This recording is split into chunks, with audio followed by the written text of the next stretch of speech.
when they was in their 20s and 30s. Nobody done learned nothing yet.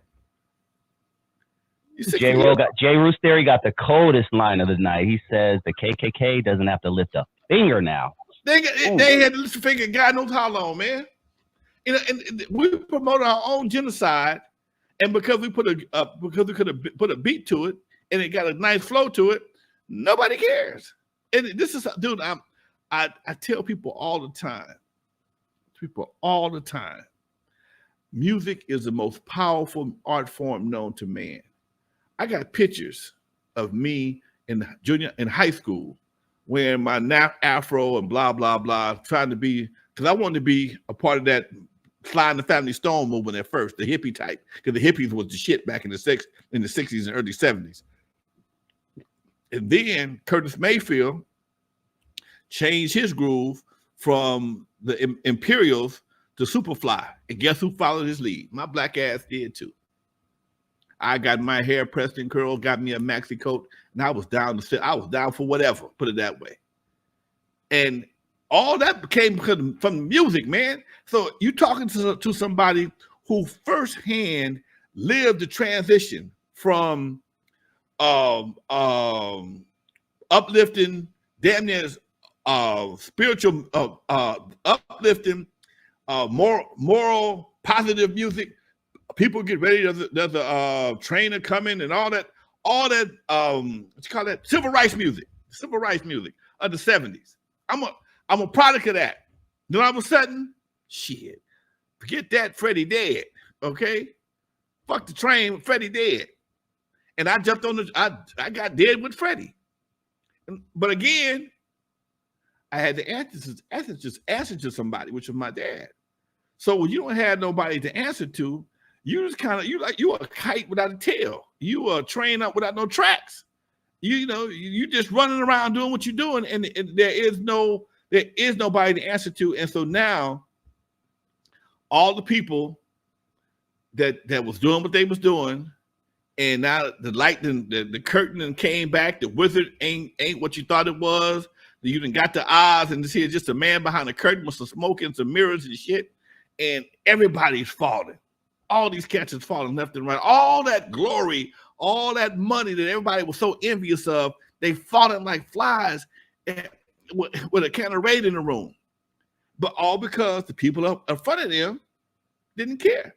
Long as they was making their money. They didn't care who they killed, how many people died behind their music, how much people died behind their alcohol, how many people died, whatever the case may be. They don't give a damn. Then give me my money. But I tell you what, you won't sell their kids the same shit. You won't sell their shit. Yeah. They ain't got to deal with it. I've been saying this since the very beginning. Nobody wanted to hear me back in the 80s, man, because I was a single voice. I saw this shit come a long time ago. I was speaking about it for a long time, and I had no idea it was going to fall the way it's falling now. But with the people that make the money, they live in gated communities. Their kids go to private school.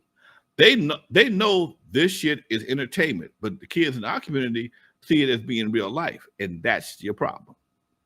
They don't vet the artists. They don't care to vet them. If you said you so and so, I believe you so and so. I'm gonna follow you because I see somebody just like you in my neighborhood.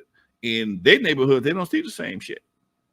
They don't see folks died on the corner, and then the news, because it's been so skewed over the last few years. You got only got a few people that's pumping out, that's controlling everything. All the negative stories go out about us, and that gives them the people the impression that's all we do. And it's we much bigger than that. Much bigger than that. We got about 2 minutes before our guests come in. What else you got for me, Doc? Yeah, cool, man. Cool. Shoot, I might as well take this time really quick to ask everyone to hit that like button, and please hit that subscribe button if you haven't already. We're about to bring on our guest in a couple minutes, AJ Rock from JVC Force, a Strong Island legend. We're going to give him a nice intro, and I'm really looking forward to, sitting back and hearing him and Lonzo chat it up, two OGs, because I know AJ does a lot of stuff for his community in Westchester County. He's a leader of Black Westchester. He has a newspaper. My man is doing his thing. So I'm just very curious to see how that's going to connect, with the West Coast, and how we can just make a movement, man. I just found out that just as we were talking on the when he said had a newspaper, I got a newspaper. Exactly. People don't really appreciate newspapers like they used to, because we got so digitized. I have two newspapers. I have two versions. I have a digital version. I also have a hard copy, and I'm doing this, and I got different motivations. My motivation is to affect the image of Compton, to show people what Compton has become and what Compton is becoming. That's my motivation. Compton has had a reputation for over 40 years of being one thing, and it's in the past 20 years, it's been more about something else, but nobody talked about this part. And yeah, we still got our issues, but damn it, we're doing much better. I'm gonna bring AJ in right now. Come on, man. Let's bring him in, man. This is the time. Let me give him a go ahead and do that. I'm gonna play a song in the background while you bring it in. Strong Island, JVC Force. Go for it, Lonzo. All right, coming to the stage right here. N.W.A show. Down, folks. I just put the stage. We got a lot coming already. We called him AJ. I don't know his stage name, but I know AJ Woodson. AJ Rock, baby. JVC Force. What up, man? What up? What up? What up? Part-time killer, permanent killer, son of Sam killer, the horror in the villa. Unlike the rest of us, I am a killer. That's a classic, man. Pleasure to meet you, brother. Pleasure to meet you. And as I told Lonzo earlier on the phone, I am a fan. And for the people on our side of things that don't know who this brother is, I know this is supposed to be about interviewing me. This is the dude who started a lot of stuff off on the West Coast with Dr. Dre and all of them. You might have saw him briefly if you saw the movie Straight Outta Compton. He owned the studio. He was running the club thing. He was doing all that stuff. And a lot of people got their start from this brother.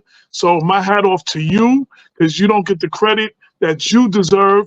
And they call me a hip hop historian. I couldn't be a hip hop historian if I didn't know the real history. So I just wanted, because my people are gonna be like, who's this cat if they don't know? So I want to let them know ahead of time before I even say a word about me. I want to give you your flowers. Much love, appreciate it, AJ. Much love. AJ, you wrote a book. Yes, it's actually my third book. Yes, the third book. Well, tell me about this. Tell me about this one we got right now. 419, right? 914. So this is a book. It's called "We Got Our Own Thing: A Look at Hip Hop from the 914." The reason I did this book for two reasons.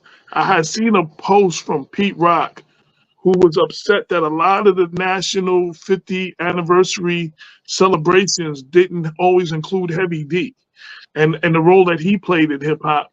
And then a lot of people commented on that. And online, I seen every region complain that their region wasn't represented enough